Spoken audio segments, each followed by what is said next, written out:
Bem, Bárbara, estamos muito felizes por tê-la aqui no Living Springs Retreat. Faz mais de um ano desde que nos visitou e gostaríamos de aproveitar este momento para discutir algumas perguntas que temos de muitos dos nossos telespectadores, pessoas que nos ligam, nos contatam, sabem que estamos associados a você e nos fazem muitas perguntas.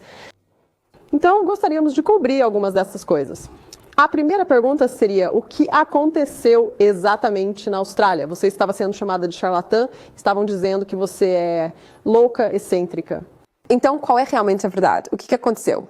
Por que você foi banido? Sim, foi um choque para nós, porque isso realmente não tinha fundamento. Na verdade, quando a queixa veio primeiro para nós, do HCCC, nós rimos.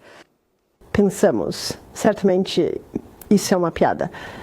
Eles estão, você sabe, dizendo que estou defendendo que uma mulher coloque o bebê no leite de cabra, se não puder amamentar.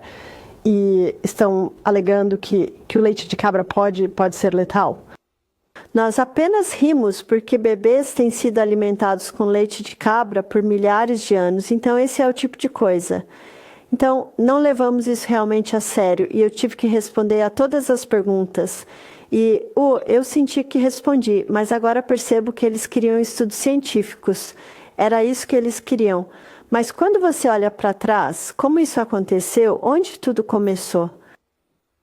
Então, a única forma de explicar isso é que meu marido tem um partido político, é o Partido de Opções Médicas Informadas, fazendo campanha pelos direitos dos australianos de terem escolha livre. E falei em um dos seus comícios e falei sobre as leis da saúde.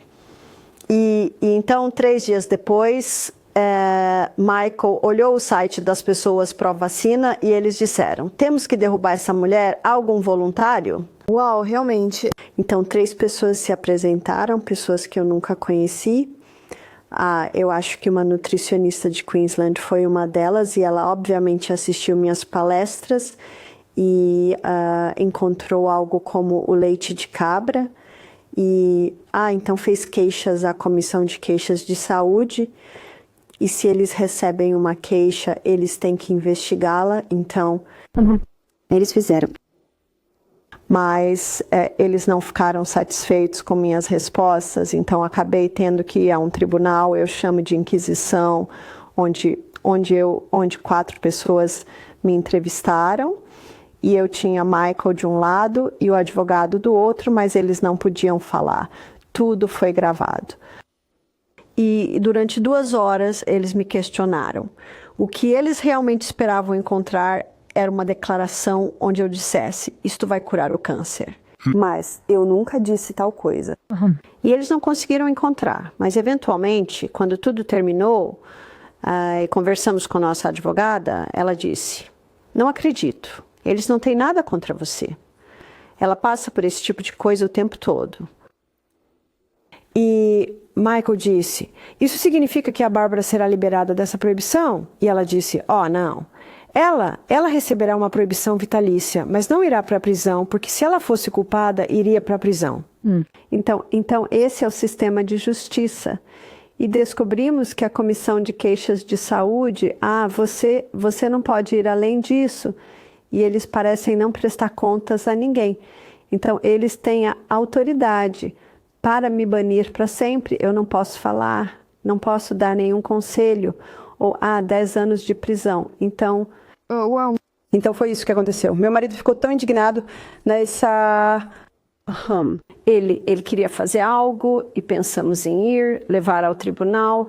E então descobrimos que custaria $500 apenas para iniciar o processo e poderia se arrastar por anos e poderia nos custar tudo.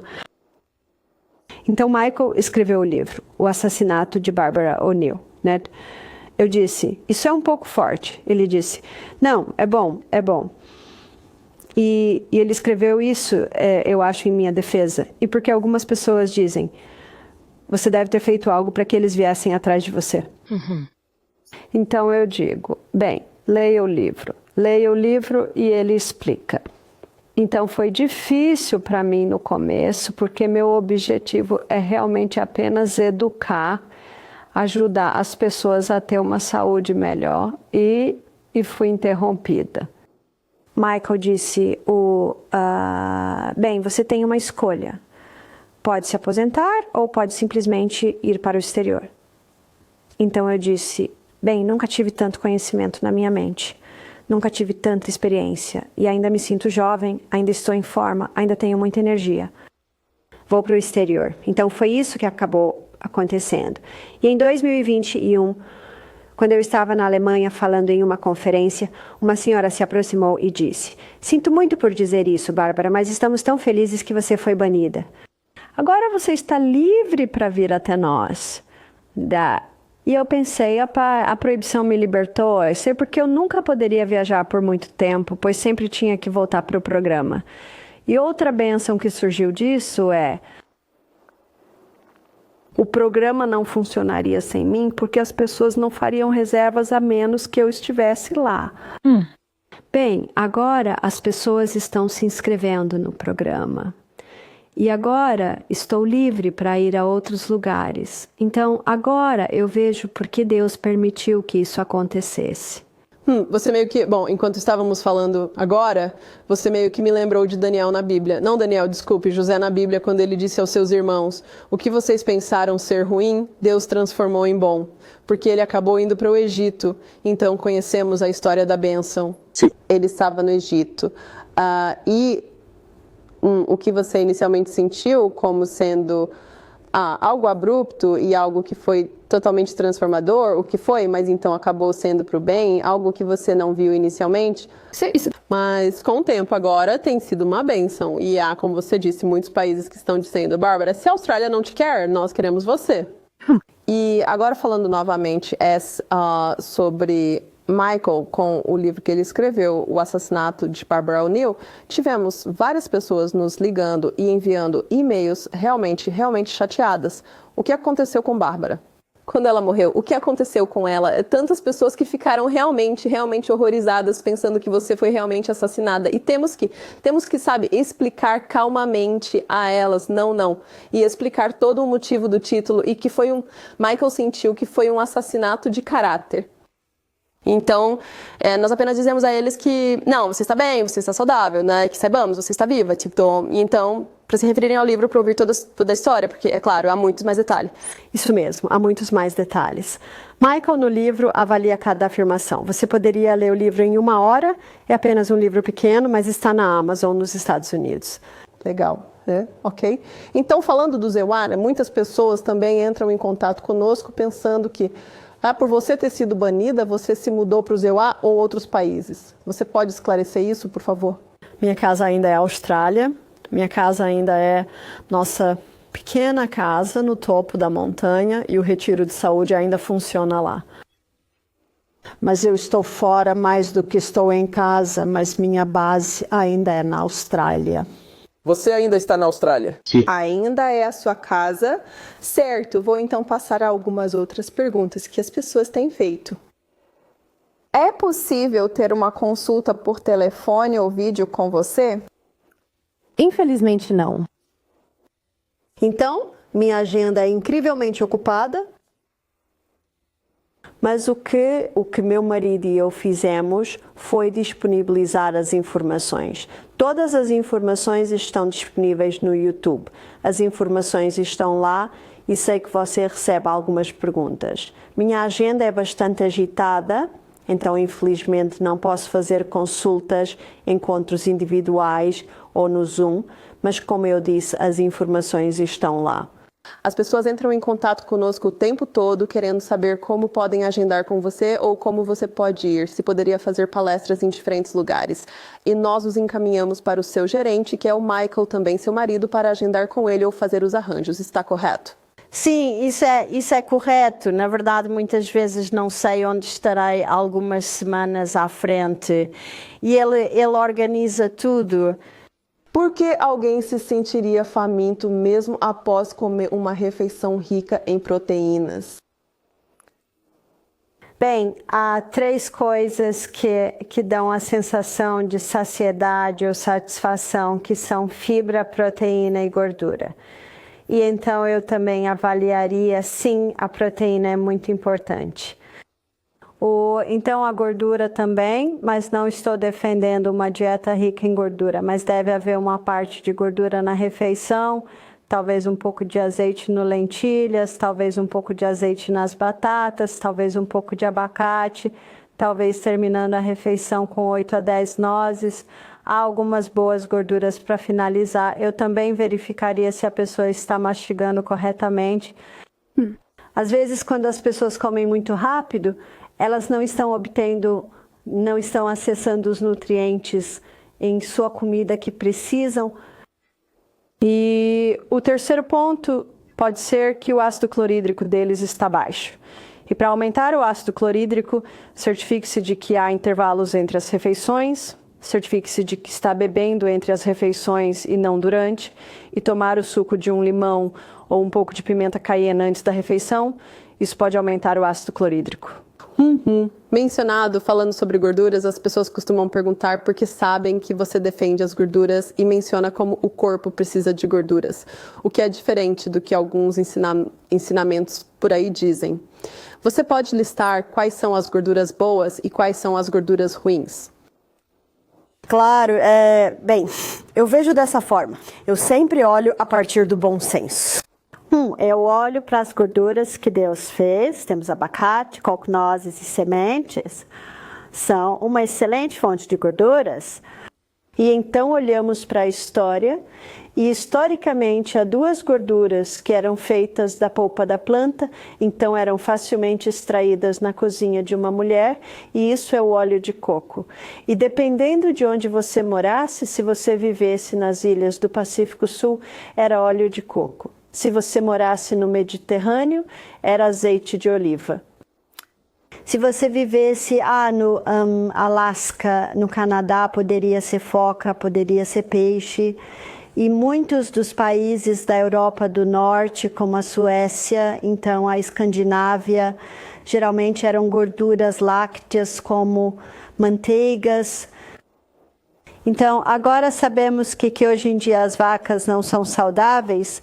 Então, as gorduras animais não são as melhores gorduras. Então, o coco e o azeite, eles têm sido usados há séculos. Ainda é possível acessar esses 2 óleos. Eles são os melhores óleos. E a ciência mostra isso. Então, quais são os óleos perigosos? Os piores óleos que você pode consumir são as gorduras poliinsaturadas alteradas. Assim, a própria palavra poli, significando que há muitos espaços vazios na estrutura molecular da gordura, o que significa que quando esses óleos são extraídos e expostos à luz, calor e oxigênio, basicamente destrói o óleo. Então, quais são os seus óleos poliinsaturados? Isso é óleo de cártamo, óleo de girassol, óleos de amendoim, seus óleos de sementes, seus óleos de nozes. E quando você olha no supermercado, eles estão em garrafas de plástico ou transparentes. Não importa porque já foram totalmente destruídos, porque o alto calor para extrair esses óleos destruiu os óleos. E alimentos fritos são geralmente feitos nesses óleos poliinsaturados baratos. Novamente, já estão destruídos antes mesmo de serem cozidos, mas os óleos ficam rançosos. E um óleo rançoso é um óleo cancerígeno. Bárbara, que tipo de dieta você segue? A dieta que eu sigo é a base de plantas. Eu como uma dieta rica em fibras, eu como proteínas generosas, tenho leguminosas. Na verdade, há alguns dias eu as tenho em todas as refeições. Esses são meus 2 principais pratos. E eu consumo gorduras, não muitas gorduras. Posso ter uma colher de chá de azeite de oliva por refeição, Posso comer algumas nozes e sementes após cada refeição. Tenho uma refeição de frutas e uma refeição de vegetais. Então, minha refeição de frutas é geralmente o café da manhã, onde posso ter 2 ou 3 frutas, geralmente a torrada de espelta fermentada com um pouco de azeite e abacate, ou lentilhas vermelhas, ou lentilhas marrons, ou feijão fradinho, ou tofu orgânico mexido. Isso e algumas nozes e sementes. Esse é o meu café da manhã. O almoço é geralmente sempre uma grande salada, sempre alguns legumes assados, no vapor ou refogados, e novamente um prato de leguminosa. Se eu comer à noite, será algo muito leve. Pode ser abacate e algumas bolachas, pode ser sopa, então algo bem leve. É permitido comer sobremesas? Certamente é. Faço uma torta de maçã para o meu marido. Tento fazê-la uma vez por semana, mas essa torta de maçã é feita com farinha de espelta. As maçãs são cozidas e quando termino, coloco algumas sultanas ou passas, coloco-as na forma, ponho a tampa e asso e podemos servir isso com um creme de coco ou um creme de nozes. Não temos isso todos os dias? Talvez uma vez por semana? Então, precisa dar ponta? Sim, sim. Agora, falando de adoçantes, você fala muito contra açúcares. Que tipo de adoçantes ou adoçantes naturais você recomendaria? Então, os adoçantes naturais que usamos são mel cru, xarope de bordo ou açúcar de palma, também chamado de açúcar de coco, e isso é apenas o néctar cristalizado da flor da palma. Então, isso não é altamente refinado como o açúcar de cana. Desde 2020, há um vírus circulando e algumas pessoas são a favor da vacina e outras não. Para aqueles que receberam essa vacina e agora estão se sentindo muito doentes, alguma sugestão que você tenha sobre o que eles podem fazer para se sentirem melhor ou para eliminar isso do sistema deles? É difícil desintoxicar disso, mas há pesquisadores surgindo com algumas soluções e uma delas é o zinco. E a pessoa pode tomar um suplemento de zinco ou garantir que esteja consumindo sementes de abóbora, gergelim e girassol em todas as refeições. Porque são ricos em zinco. O zinco está preso no grão e quando você o transforma em pão de fermentação natural, o processo de cultivo do fermento libera o zinco. Além disso, dente de leão. Pode ser tão simples como tomar chá ou café de dente de leão todos os dias, ou tomar suplementos de dente de leão em comprimidos. E o terceiro é chá de agulha de pinheiro branco. Então, alguns estão optando por beber isso regularmente. Está bem, maravilhoso. Bárbara, o que você acha sobre enemas de café? Enemas de café. Enemas de café têm sido usados há alguns milhares de anos e Max Sherson, eu acho, os tornou populares. O que um enema de café faz é estimular o fígado a eliminar resíduos.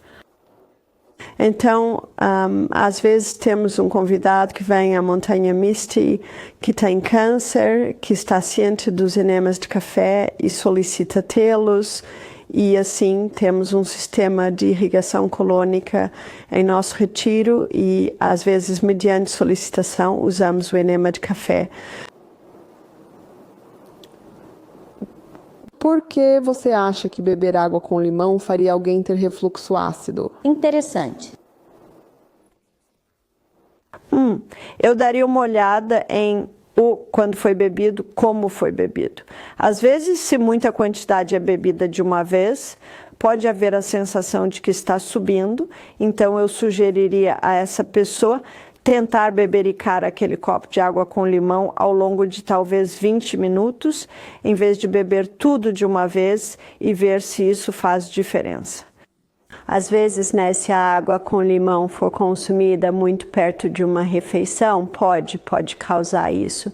Então, eu investigaria para descobrir quando estavam tomando e como estavam tomando. Bom, agora, quais são os benefícios de beber água com limão? O limão é um dos melhores tônicos para o fígado. Então, tomar uma água morna com limão pela manhã é um pequeno tônico, tem um efeito tônico agradável no fígado. Além disso, o limão alcaliniza os tecidos. Então, é uma boa bebida para se tomar de manhã para ajudar os tecidos a alcalinizarem. O que pode ser feito para a pele seca e vitiligo? Então, para pele seca, eu reconheço que algumas pessoas têm pele seca herdada. Eles podem precisar garantir, em primeiro lugar, que estão consumindo óleos adequados internamente. Eu tenho uma amiga que leu algumas literaturas sobre os perigos do óleo, então ela ficou totalmente sem óleo e a pele dela ficou tão seca, ficou incrivelmente seco. Eu me lembro que estava ajudando-a um dia e nós demos as mãos enquanto eu a puxava e era como se a mão dela fosse uma lixa. Ela realmente ressecou. Você também precisa verificar se a pessoa está bem hidratada. Isso certamente ajuda a suavizar a pele. Mas pele seca, alguém pode estar consumindo óleos adequados e mesmo assim sua pele estar seca, então pode ser um fator hereditário. Você pode encontrar alguns cremes agradáveis à base de óleo de coco que podem ser aplicados na pele. Então você verificaria a hidratação e se eles estão consumindo óleos adequados. Agora, o vitiligo é quando a pele adquire essa descoloração. E eu conheci algumas pessoas que conquistaram o seu vitiligo ao eliminar a glúten e laticínios, também eliminando os açúcares refinados, os amendoins, o trigo, a aveia e também os laticínios. Parece que existe uma teoria de que o vitiligo pode ter um componente fúngico. E é aí que os amendoins e os alimentos ricos em açúcar de liberação rápida, como os trigos e os açúcares, podem alimentar isso. Agora, qual é o problema com os amendoins? Muitas pessoas adoram amendoins e ouvem você falar muito contra. Não, fique longe do óleo de amendoim, dos amendoins. Você pode explicar, por favor, se todos os amendoins, porque há também uma pergunta, Cruz, se eu os cultivo, se são cozidos, fervidos, existe algum amendoim seguro para consumir? Sim, o amendoim seguro para consumir é aquele que você mesmo cultiva. Colhê-lo, lavá-los e depois cozinhá-los são muito seguros. E sim, Deus fez o amendoim e ele tem alguns óleos excelentes e proteínas excelentes. O problema hoje é que 75%, eu sei, dos australianos vivem na cidade, então toda a comida é cultivada no campo, e então estávamos falando sobre isso aqui outro dia, tivemos uma manhã tão fria e gelada, e depois tivemos um dia muito quente que chegou aos 80 graus, e eu disse, é aqui que o problema surge nos silos, então se você tem amendoins parados nos silos, eles pegam aquela manhã fria e gelada, onde a condensação se acumula e depois o sol quente sobre a umidade. Isso é perfeito para o crescimento de mofo.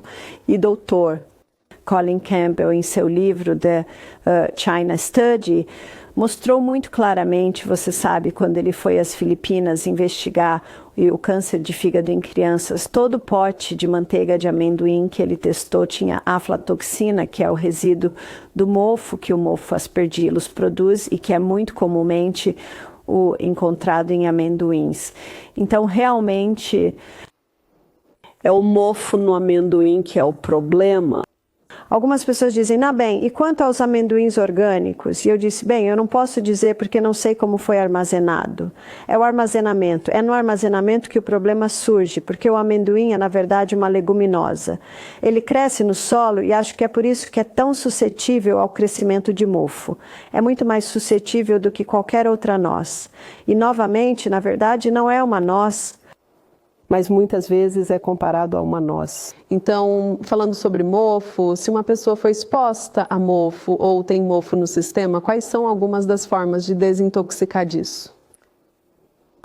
Meu livro, Self-Heal by Design, eu abordei esse problema em detalhe porque acho que há muita ignorância sobre mofo. Muitas pessoas não percebem os perigos do mofo. E por causa da minha própria experiência e da experiência de muitas pessoas que conheci, eu senti que precisava escrever um livro para mostrar, você sabe, a história do mofo, como ele se manifesta e como você pode erradicá-lo do seu corpo. Agora me lembro de estar aqui em Living Springs, talvez há 5 anos, e uma das equipes de filmagem E ela continuava coçando e eu disse, você está se coçando. Ela disse, sim. Ela disse, né, deixe-me mostrar uma foto. E ela me mostrou uma foto dela de 6 meses atrás e o rosto dela estava todo inchado. Ela tinha grandes manchas na pele. Ela disse, eu estava morando em um trailer e estava ficando cada vez mais doente. E estava deitada na cama e olhei para a parede no final e vi essa mancha preta. E a cada dia o preto ficava maior. Havia uma torneira vazando entre o quarto dela e o banheiro e basicamente o mofo estava entrando no corpo dela e isso se manifestou nessas grandes erupções cutâneas. E isso, para mim, mostrou quantas pessoas não percebem os perigos do mofo. E foi interessante, enquanto eu investigava isso, como a Bíblia diz que se há mofo em uma casa, é preciso destruir a casa. Se estiver no tecido, o tecido tem que ser queimado. E então, no meu livro, eu mostro isso também. Mas, basicamente, para tirar o mofo do corpo, você precisa, em primeiro lugar, garantir que não haja mais exposição a ele. E, em segundo lugar, você precisa reduzir os açúcares, porque são as coisas doces que realmente alimentam o mofo. Falando sobre coisas doces, seria aceitável para alguém que está jejuando colocar um pouco de estévia na água com limão? Isso faria a pessoa quebrar o jejum ou seria aceitável? Não quebraria. Não quebraria, porque a coisa que quebraria um jejum seria a fibra, mas eu também incentivo as pessoas a tentarem reduzir o gosto por doces. Estévia é doce. Agora, se alguém beber muitos chás de ervas, isso seria considerado ingestão de água ou tem que ser água pura? Agora, existem alguns chás de ervas muito densos e muito escuros, como o chá pro cólon que vendemos aqui. Mas chás leves, como o chá de gengibre, o chá de camomila, o chá de hortelã, são chás mais leves, então você poderia quase dizer que uma xícara de chá seria igual a talvez meia xícara de água. Portanto, pode certamente contribuir para a sua ingestão de água. Agora, Bárbara, você é fã do sal marinho celta. Você adora sal marinho celta. Você o toma regularmente. Pode explicar exatamente o método? É algo que você coloca na água? Você coloca na boca primeiro? Como exatamente alguém pode tomar sal marinho celta? Certo, então deixe-me explicar. Eu obtive essa informação de algumas fontes. Uma das fontes é o doutor Robert Thompson, que escreveu o livro The Calcium Lie, e ele acredita que o indicador mais claro de um Deus criador é a água do mar, porque a água do mar tem 92 minerais, exatamente os mesmos minerais de proporção e equilíbrio encontrados no corpo. E o mais próximo da água do mar é o sal celta. O sal celta tem 82 minerais.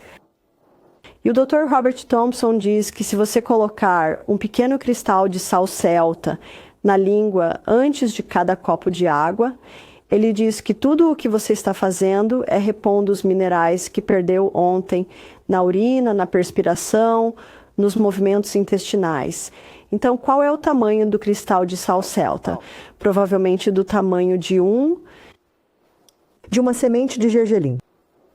Se alguém não está acostumado com sal, acho que aconselharia até menos disso para acostumar o corpo.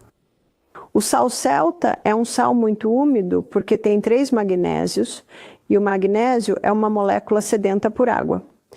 Então, quando você coloca esse cristal na sua língua e depois bebe sua água, as membranas mucosas na sua boca absorvem esses minerais, levam para a célula, você bebe sua água e aquela molécula sedenta por água, magnésio, realmente puxa essa água para dentro da célula. Por isso, é muito melhor colocá-lo na língua e depois beber do que colocá-lo na água. Por causa dos 3 magnésios na água, ele se dissolve na água e você não obtém exatamente o mesmo efeito. Então, você deixaria o sal dissolver completamente e depois beberia a água? Não necessariamente. Eu geralmente coloco na boca, dou uma mastigada e depois bebo minha água. Nessa hora, sabe, alguns dos minerais já foram absorvidos. Então haveria algum benefício em cozinhar com sal marinho celta?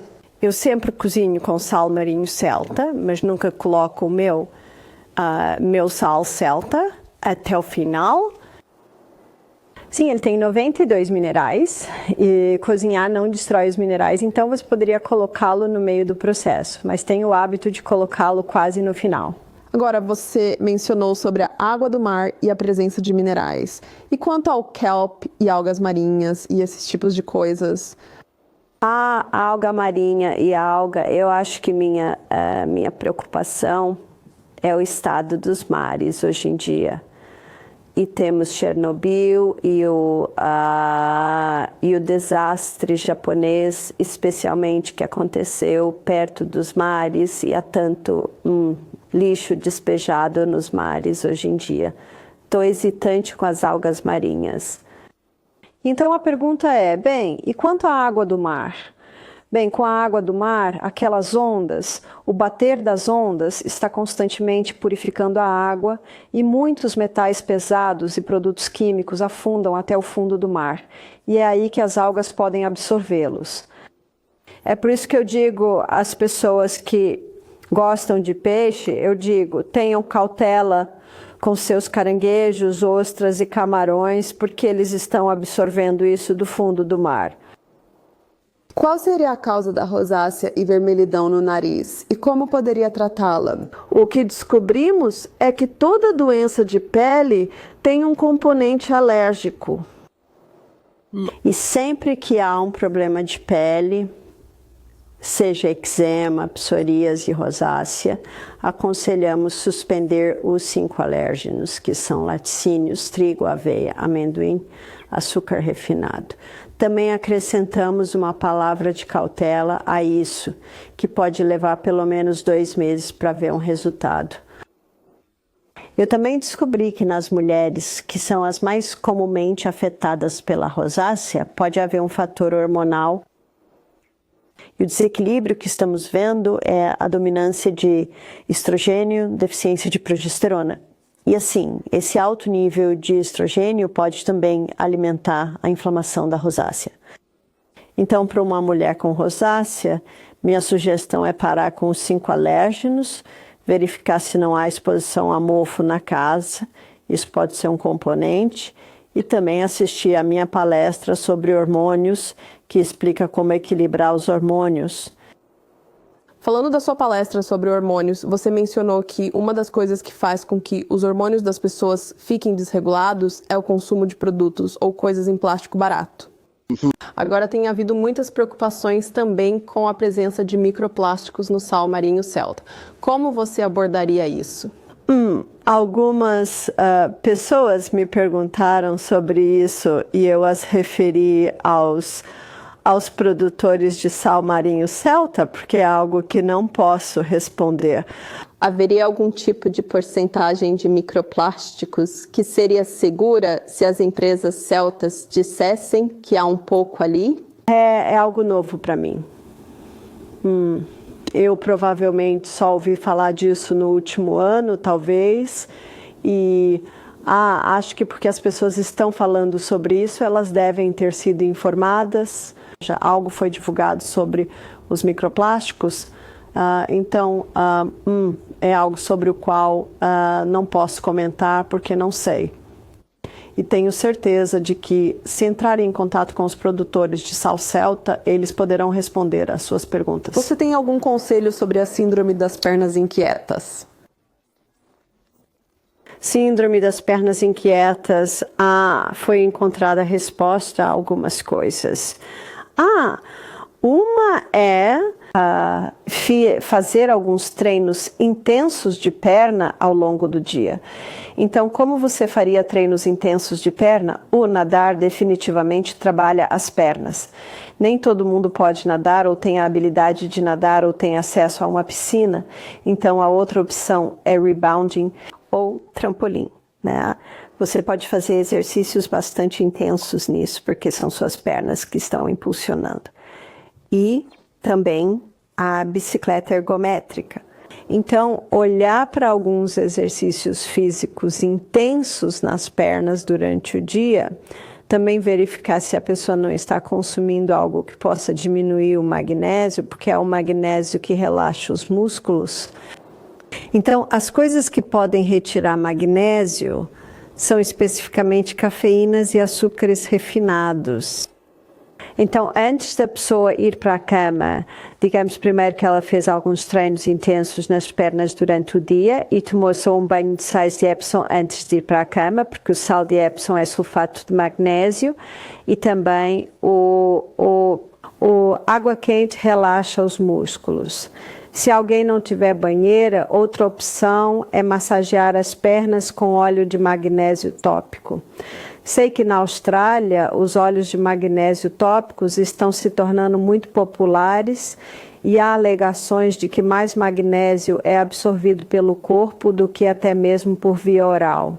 Portanto, esses óleos tópicos podem certamente ajudar a relaxar as pernas e também tomar magnésio por via oral.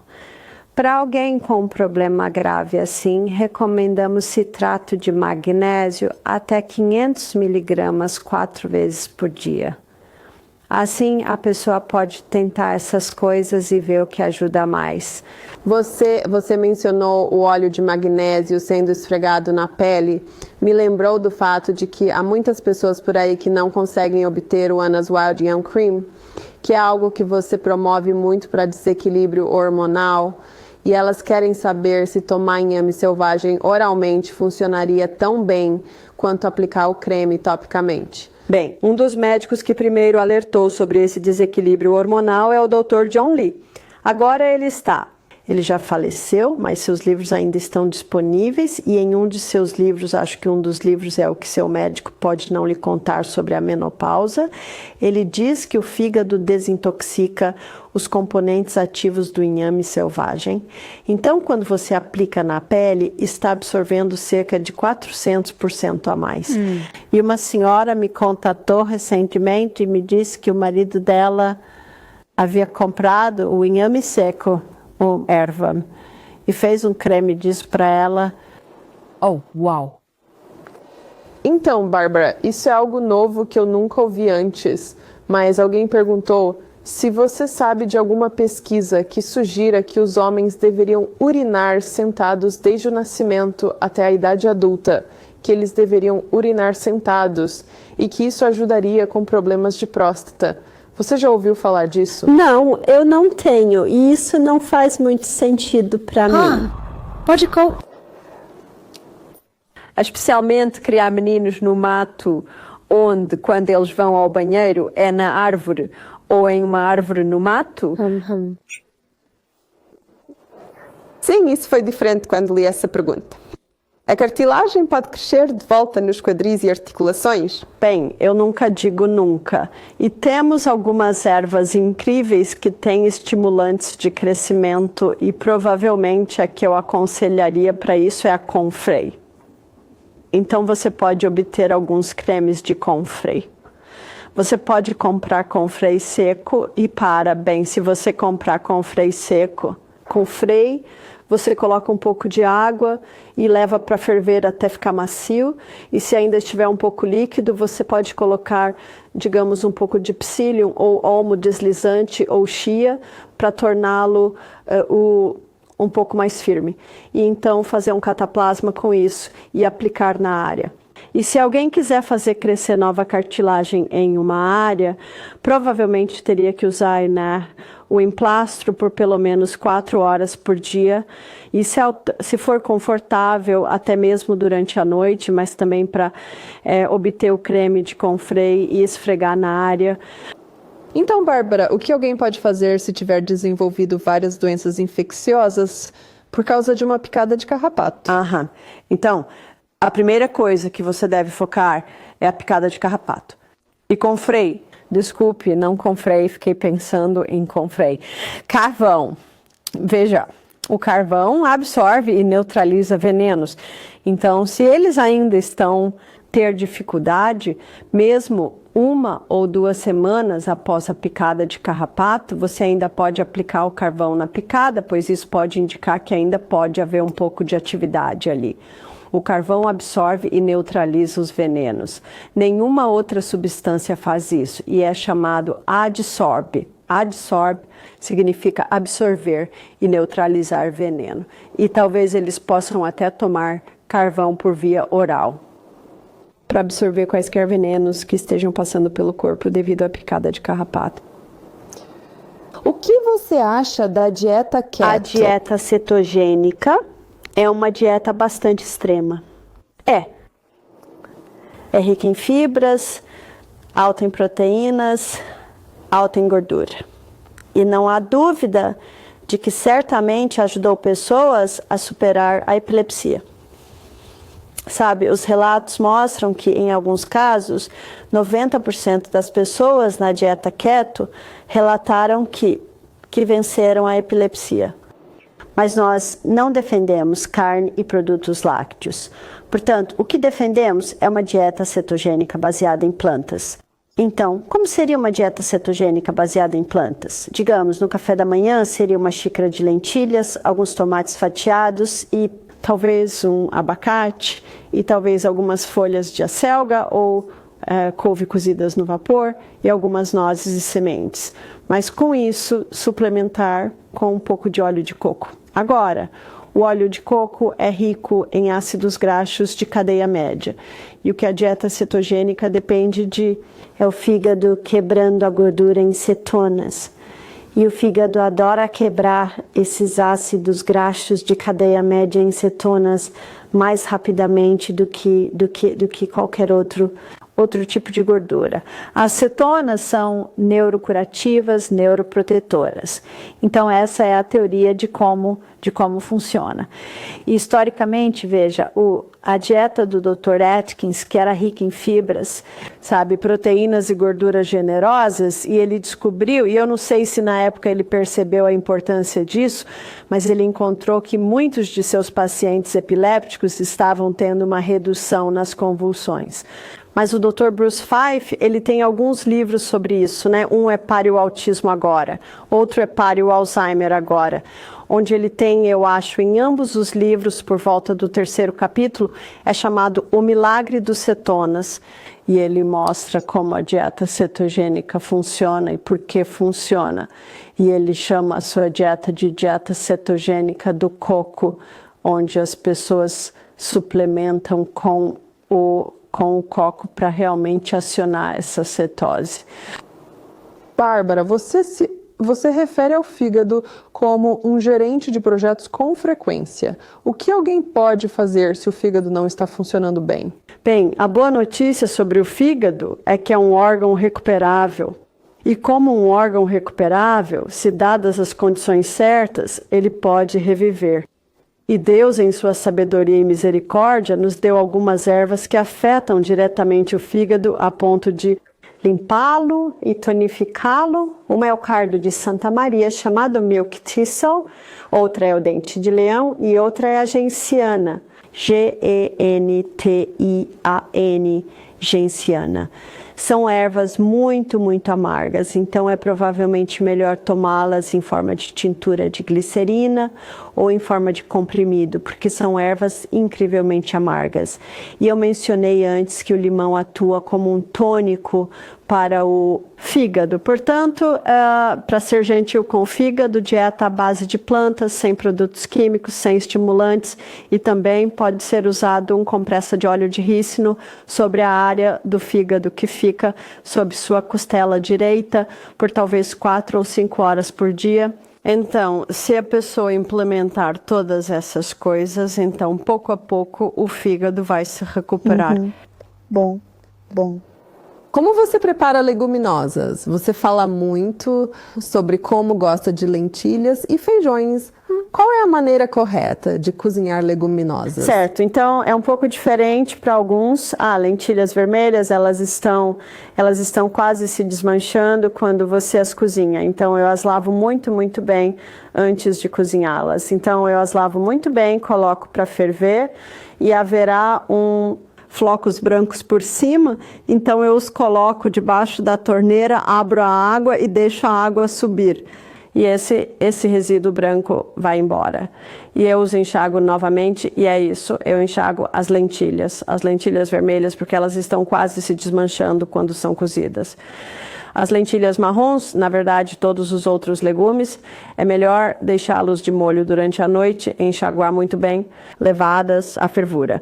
Então você verá grande espuma branca. Você precisa remover aquela nuvem branca e depois enxaguá-las novamente e depois deixe cozinhar. E quando estão cozidos, às vezes talvez com grão de bico, eu enxago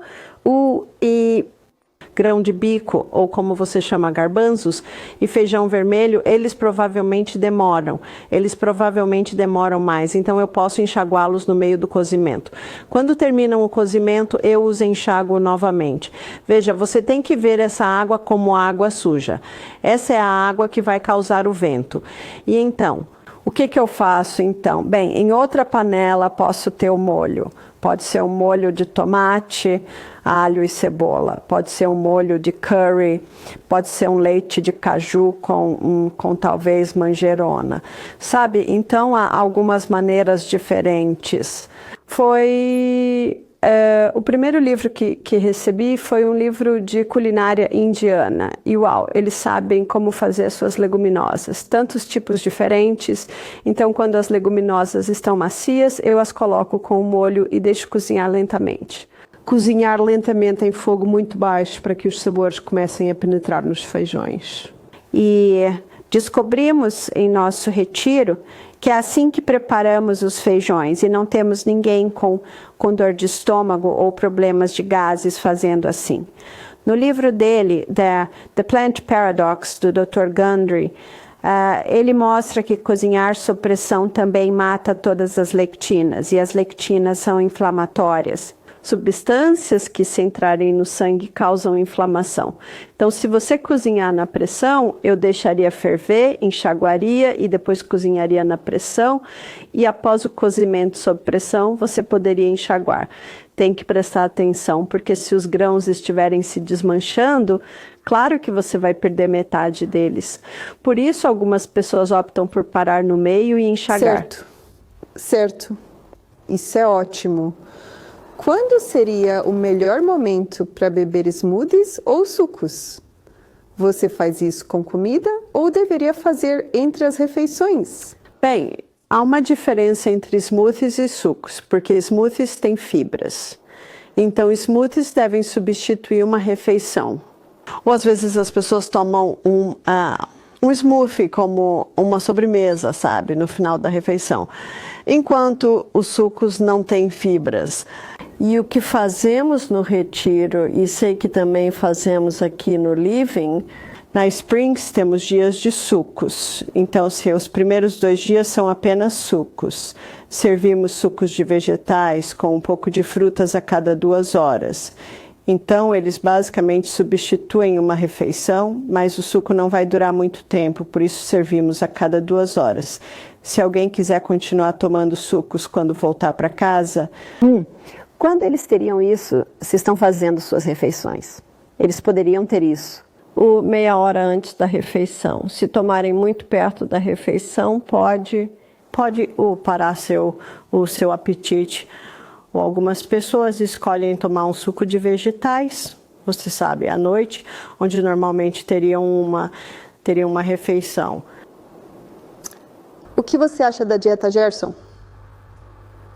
Terapia Gerson. Desculpa. Agora, a terapia de Gerson certamente teve um efeito e não há dúvida sobre isso. Ele teve uma taxa de sucesso incrível e isso é muito suco.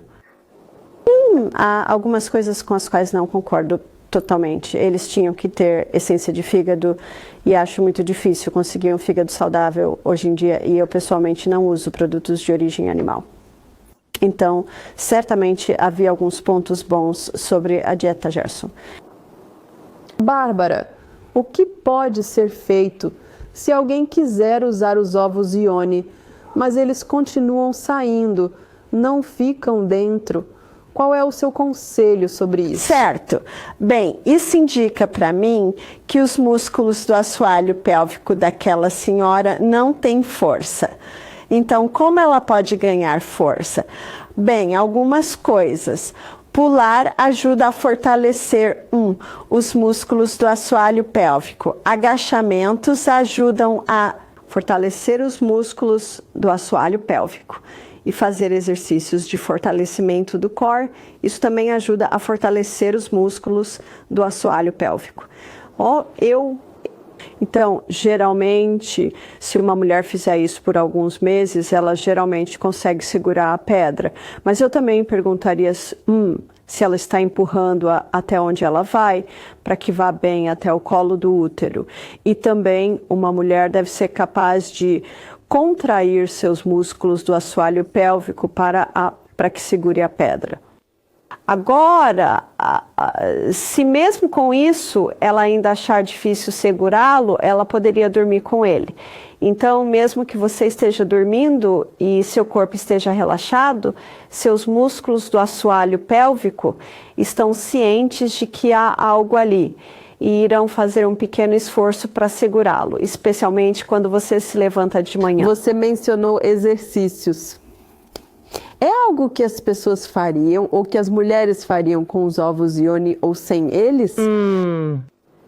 A maioria das pessoas está familiarizada com os exercícios de Kegel, que é quando elas apertam esses músculos do assoalho pélvico. Você pode apertar os músculos do assoalho pélvico contra a pedra Ioni enquanto ela está lá, e isso ajudará a fortalecer esses músculos do assoalho pélvico internamente. E você certamente pode fazer esses exercícios com a pedra Ioni dentro. Alguém que nasceu com alergias, qualquer tipo de alergia alimentar, pode revertê-la? Acredito que sim. E geralmente, se eles nascem com uma alergia, isso vem dos pais. E então, o que eu descobri é que quando 5 alérgenos mais comuns são removidos da dieta e adotam uma dieta baseada em plantas, que é mais baixa em grãos e tem mais leguminosas, nozes, sementes, vegetais, frutas, eu descubro que eles superam suas alergias.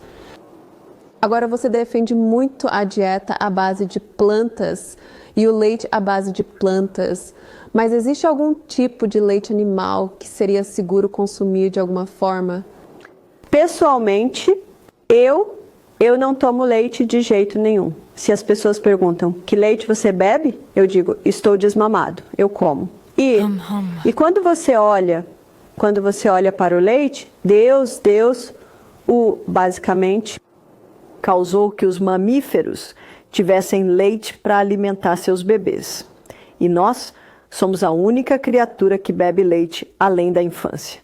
E se você olhar nos países do norte da Europa, Escandinávia, Suécia, Noruega, que provavelmente eram maiores consumidores de laticínios, você encontrará que, como adultos, a maioria dos laticínios era consumida de forma fermentada, que era iogurte, kefir, principalmente queijos frescos. E nesse estado, as proteínas e os açúcares do leite foram totalmente decompostos, então são muito mais fáceis de digerir. Mas eu também gostaria de sugerir que naquela época o leite era orgânico. Além disso, muitas vezes, os fazendeiros de laticínios eram fazendeiros de laticínios por muitas gerações. Assim, os filhos já nasciam com as enzimas no intestino para digeri-lo. Sou de 5ª geração de descendência escocesa australiana não acho que nenhum dos meus ancestrais consumia laticínios, porque quando criança, isso certamente me deixava doente. Eu nunca, jamais gostei disso e sei que minhas irmãs têm todas alergias a laticínios, então, obviamente, não temos as enzimas para digeri-lo. Mas reconheço que há algumas culturas que têm sido beber como parte de sua cultura, mas eu não acredito que precisamos beber leite. Eu sei que se uma mãe tem um bebê com uma alergia grave e ela não pode amamentar, o leite de cabra é o mais próximo do leite humano